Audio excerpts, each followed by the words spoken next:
valley and mountain, river and plain, through wind and storm, rides Ann of the Airlanes.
Forced to seek hiding in the baggage compartment of the huge experimental transport plane being used by a band of smugglers, Ann Burton finds herself an unwilling stowaway on a transatlantic hop to Cape Town, South Africa.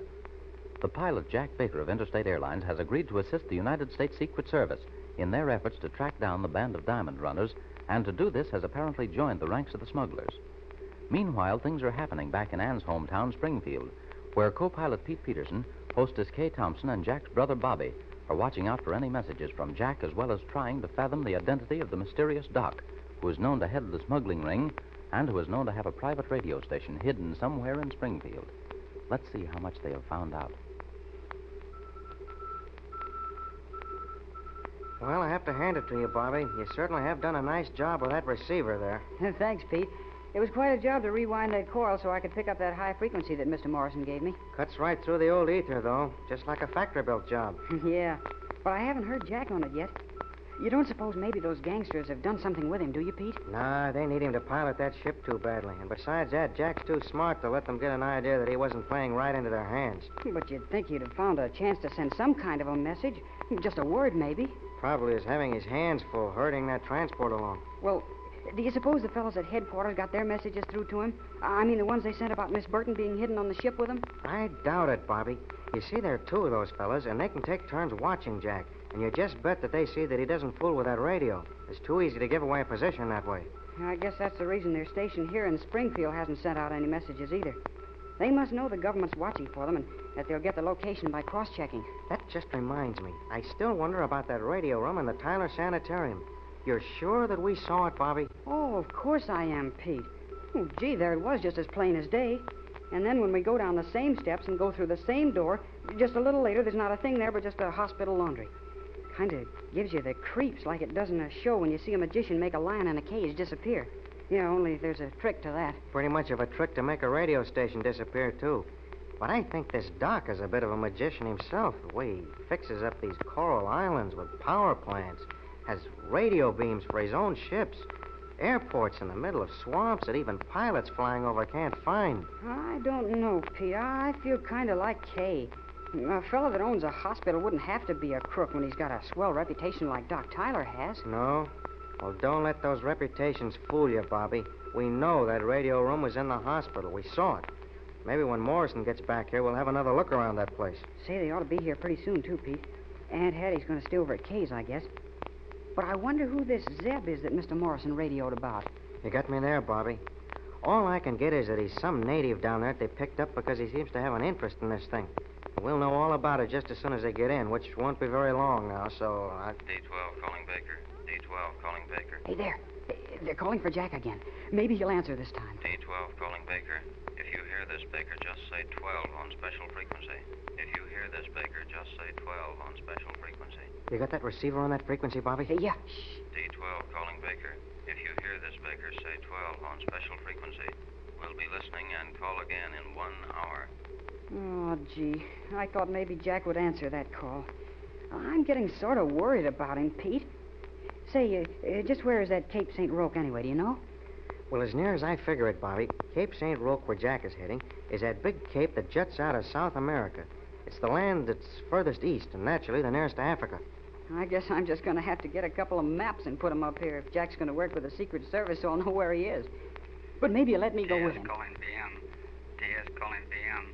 TS calling BM. That's the station here calling the transport on their own wavelength. Yeah, and maybe they'll answer on that calling one. BM. At least, well, maybe that Vic will say something and we'll know that they're still alive. TS calling BM. TS calling BM. But with that frequency, they couldn't come in here, could they, Bobby? I mean, you wouldn't be able to pick them up. Oh, yeah, I think so, Pete. Because what I think they do is to relay the call through the station they use to a radio beam down there in Florida. And we can get that easy. And, listen. BM answering TS. What do you want, TS? Where are you, VM? Where are we, Baker? Huh? Okay. I've just passed over island of Jamaica. Everything all right? Everything all right so far. Motors, gas, oil, all okay. Have to leave air now. We'll call you later on frequency number 4. Okay, TS. Turn it off, Baker. I'll tell you where to pick 'em up next time. Pete, he's all right. Oh, but Jamaica. Gosh, I didn't think they'd see any land at all after they left Florida. From the way they must be flying, Bobby, they'll hardly be out of sight of land all the way down to the Cape. You see, there are islands clear across the Caribbean Sea. It makes kind of a chain known as the Greater Antilles and the Lesser Antilles. But they're hardly the place you'd pick for a good landing. Oh, but they won't have to land, I hope. Oh, anyhow, Vic said everything was going all right. I think I'm beginning to see how they've been keeping the government from checking on them, too. Say, I got that too, Pete. What was that frequency number? 4, wasn't it? Sure. They just make out a list of the different frequencies that they're going to use and then keep switching according to the list. And we can only pick them up if we're lucky, like we were this time. Well, that must be Kay coming in. Hi, Kay. Oh, hello, Bobby. Know anything new, Pete? Nope, Kate. We've just been fishing around trying to see if Jack is going to get a chance to use that transmitter on the government frequency. Guess he hasn't a chance. You mean you haven't heard a thing since they left Florida? Oh, no, Kay. We mean from Jack himself. Oh. But just a few minutes ago, we heard the station here, that TS they call themselves, get in touch with Vic on the transport. And they asked his position. Vic had to ask Jack, and we didn't hear Jack himself, but they were over the island of Jamaica. Boy, they must be really traveling. Of course they are. Once they get up into that substratosphere, there's nothing on wings that'll catch them or even keep close. You been down to the airport, Kay? Sure, that's what I came to tell you about, Pete. Mr. Morrison has radioed, and Interstate has granted us a leave of absence for a month. Us? Uh-huh. What do you mean, us? I thought maybe that Art would see that I'd get a chance to get into this thing with Jack, but... But you just can't figure an air hostess in the business of running down smugglers. Is that it? Well, no. That is, Anyhow, the government evidently thinks that maybe... after hearing how Ann bailed out to take that message to Jack, well, maybe these nurses are pretty necessary after all. Especially when people take off for Africa. Africa? You mean that... Oh, I see. You mean you're going by boat, huh? I mean that we're flying. And, Pete, I think you're to do the honors at the controls just as soon as the okay comes through from Washington. Swell, Kay. All except for one thing. Just a little matter, of course, but maybe something Morrison hadn't thought of because he's been too busy trying to get back here. But just what are we going to use in place of a plane that'll fly the Atlantic? That just shows that you don't keep up with the trend of the times, Mr. Peterson. Mr. Boyle of Interstate told me not over 20 minutes ago that he was making arrangements with the government to fit out Doug's Aircat with gas tanks and having it ready in a couple of days. Doug's Aircat? That's right. Say, I wonder if they've gone over that ship completely since we landed. We gave it a pretty hard roughing in that hurricane. Boy, I'll say we did. I'll never forget that. You know, the way we had to land there, that emergency field. Oh, that's one of the reasons the government chose the Aircat. It didn't show a sign of a strain anywhere, and the motor's like new. I'll bet that Tony Johnson is pacing up and down the tarmac, watching for Art to show up in that Aircat of his. I'll say he is. But they ought to be landing pretty shortly now. We've had several radio calls from them down at the airport. Say, that reminds me... The station we thought was in the Tyler Sanitarium. Oh, it was in the Tyler Sanitarium. I saw it. I mean, that was in the Tyler Sanitarium. I wonder if the boys managed to get a check on the location when they called. Oh, gee whiz, I never thought to tune into here.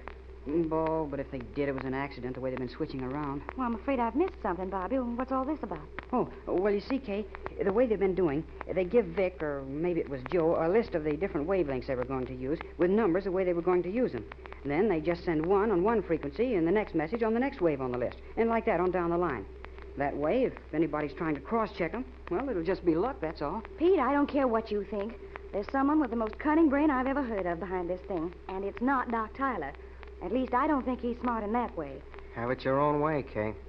But you have to admit he was very much put out when he almost forced him to show us down to that sub-basement. He was relieved when all of us found out that it was just a hospital laundry room. And you know yourself the way he politely but very firmly ordered us, and Morrison representing the government, too, out of that hospital. Well, if Tyler isn't the doc that's heading this diamond smuggling ring, then he'll do for the purpose until we pin the real one down. I kind of believe like Kay does, though. Dr. Tyler is... Well, I just can't believe it's him. Now, look. You can't tell me that Doc Tyler is just plain dumb. And a fellow would have to be dumb to have a radio station and nobody else knows what else, right? In the same building with him all the time, and him never know anything about it. Oh, I remember the time they caught the counterfeiters in the boarding house where you were staying, Pete. Now, do you mean to tell me that you knew about that all the time? Oh, no, Kay, that's different. How could I know anything about that? They kept their stuff out of sight when they weren't using it. Well, that's just what I'm getting at. Whoever's using the hospital for a base of operations for this gang is keeping the whole thing out of sight of the owner, Doc Tyler. And the fact that the leader of the gang is known as Doc, well, that's just a coincidence, that's all. Coincidence, huh? And I suppose that radio room disappearing was a trick by a magician, like Bobby spoke of a while ago, making a lion in his cage disappear on the stage. No, I'm sorry, Gee, gosh, Kay. Pete, a magician. I wonder why I didn't think of that before. Maybe I got it. Oh, you mean, Bobby, that maybe this Doc is a magician? No, but look, wait a minute. I got a book in Jack's bookcase. I'm going to get it. I wonder what he had on his mind, bringing magicians into this thing. Well, Bobby's a pretty bright lad, Pete. Let's see. Oh, well, did you find it, Bobby? Yeah, wait a minute. It's in the book here. Famous illusions created by Thurston, Houdini, Alexander, and other famous magicians. I still don't see what this has to do with radio stations, Bobby. Now, you'll see in just a minute. Let's see, it's on page... Oh, there it is. Right there. You see? Pete, that's it. There's the answer to that disappearing radio room right there. I'm getting it. Say, I think we're going to run across something tonight. Let's close up this place and get out to the airport and pick up Morrison. And we'll pay Doc Tyler another visit. And this time, I bet we don't find a washing machine. Once again, Bobby, Pete, and Kay endeavor to unravel the secret of the illicit radio station that is the nucleus of the diamond smuggling ring. But just what has that book on magic to do with the secret of the Tyler Sanitarium? Each day's thrills make it imperative that you hear every one of the exciting chapters in the adventures of Ann of the Airlanes.